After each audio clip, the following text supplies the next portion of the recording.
Alors, essayons de comprendre ce que nous dit le principe d'inertie. Je considère un objet qui est posé sur une table. Alors cet objet, ce qu'on peut faire, on peut faire le bilan des forces sur cet objet. Il est soumis à son poids, donc le poids c'est une force qui est dirigée vers la Terre, donc vers le bas, qui part du centre de gravité de l'objet. Et puis, il est également soumis à la réaction du sol, qui fait que justement, cet objet n'est pas en train de se diriger vers le bas, il est retenu vers la table, avec ici la réaction du sol.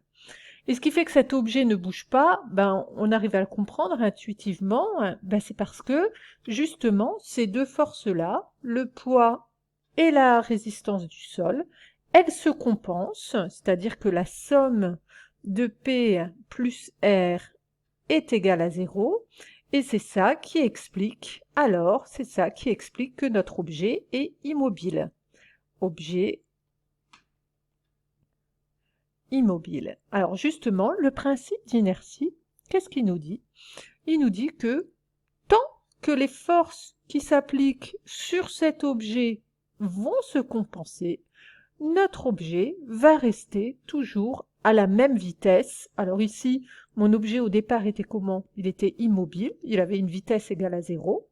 Donc tant que les forces qui s'appliquent sur lui, elles se compensent, alors mon objet garde la même vitesse, donc ici il reste immobile. Maintenant, prenons le cas, imaginons que cet objet, qu'est-ce qu'on fait? On va le pousser, on va exercer une petite pression. Donc on va lui appliquer une petite force à un moment, ce qui fait que cet objet, cette fois au contraire, il va avoir un mouvement, et puis il va frotter contre la table, ce qui fait qu'il va finir par s'arrêter. Donc il va y avoir des forces de frottement qui vont le retenir. Et donc, est-ce que cet objet va garder toujours le même mouvement? Non, petit à petit, il va s'arrêter parce qu'on a des forces de frottement qui, en plus, vont venir le retenir ici vers l'arrière, vont l'arrêter. Donc là, le bilan des forces, on aurait la réaction du sol qui le retient vers le haut, le poids qui le tire vers le bas et ses frottements qui le retiennent. Ce qui fait que là, son mouvement va varier puisqu'il va ralentir, il va s'arrêter. Alors prenons l'exemple d'un glaçon qui glisserait sur une surface parfaitement lisse. Alors, au départ, je prends mon glaçon et puis je le pose. Mais je le pose parfaitement pour qu'il ait absolument aucun mouvement. Donc il est soumis à quoi notre glaçon? Comme d'habitude, il est soumis à son poids, donc une force qui est dirigée vers le bas. Et puis il est soumis aussi à la réaction du support, ici, alors c'était une table glissante, vers le haut. Et ce glaçon, qui est soumis à ces deux forces, au départ quand il est posé, ne bouge pas et ces forces-là se compensent. Maintenant, si on venait appliquer une petite force, une petite pression à ce glaçon au point de départ, qui fait qu'on lui donnait une vitesse au point de départ. Donc nous, cette petite pointe de pression, elle est faite qu'au départ. Ensuite, on ne touche plus le glaçon. Qu'est-ce qu'on verrait? On verrait que ce glaçon, qu'est-ce qu'il fait?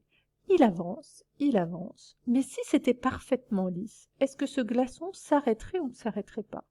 Il ne s'arrêterait jamais. S'il n'y avait pas de frottement pour l'empêcher de glisser, ce glaçon, il continuerait indéfiniment. Et ce glaçon, en continuant à avancer, il serait soumis à quelle force? Il serait soumis toujours au poids et à la réaction du support.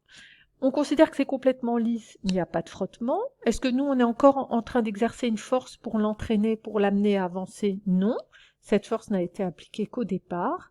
Il n'a pas de propulseur, de moyens qui lui permettent d'avancer. Il n'avance bien que parce qu'il avait une vitesse au départ. Donc le mouvement du glaçon, il serait comment? Il avancerait indéfiniment, toujours avec ce même mouvement rectiligne et uniforme.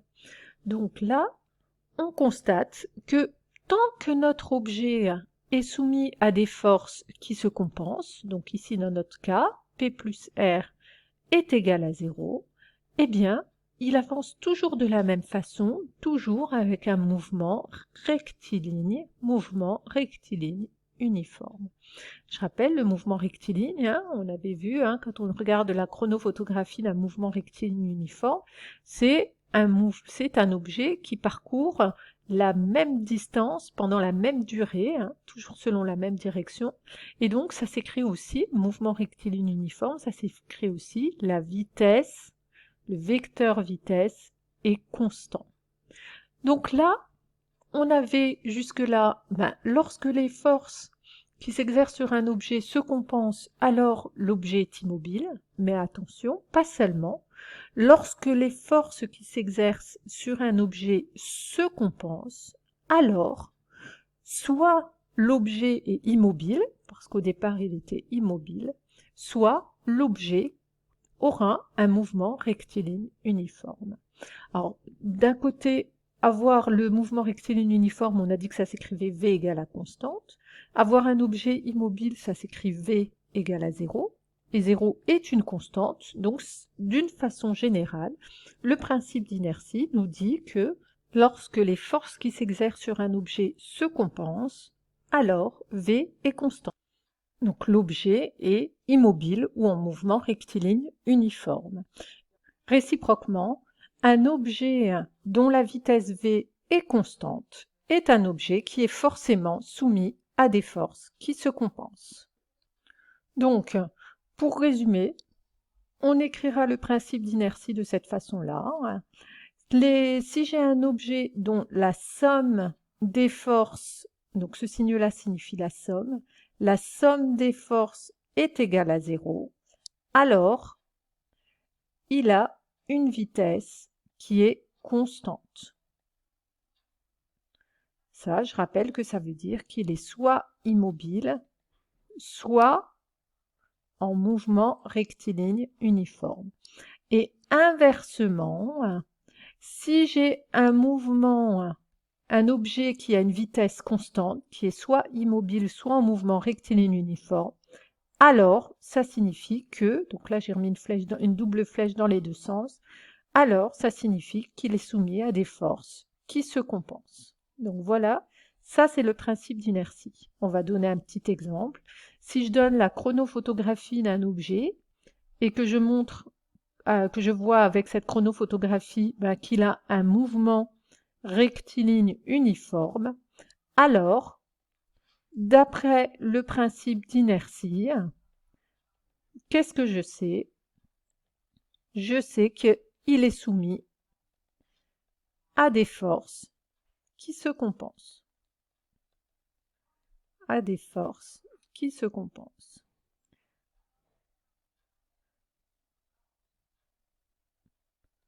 Maintenant, donnons un deuxième exemple. Donc ça, c'était l'exemple 1. Exemple 2, si je donnais la chronophotographie d'un objet dont le mouvement est celui-ci, qu'est-ce que je peux dire? Je vois bien qu'il a une vitesse qui n'est pas constante. Donc V n'est pas constante. V n'est pas une constante, puisque sa vitesse, elle diminue. C'est un mouvement ralenti ici. C'est un mouvement ralenti.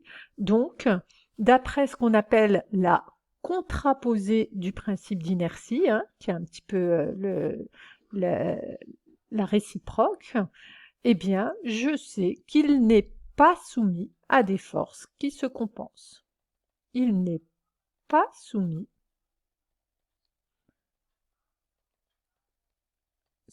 à des forces qui se compensent. Donc, pour conclure, le principe d'inertie qui nous dit que lorsque des forces se compensent, eh bien la vitesse est constante, et inversement, si la vitesse est réciproquement, si la vitesse est constante, la somme des forces est égale à 0. Et puis la contraposée du principe d'inertie qui nous dit que, au contraire, si les forces ne se compensent pas, la vitesse n'est pas constante. Et réciproquement, si la vitesse n'est pas constante, alors les forces ne se compensent pas.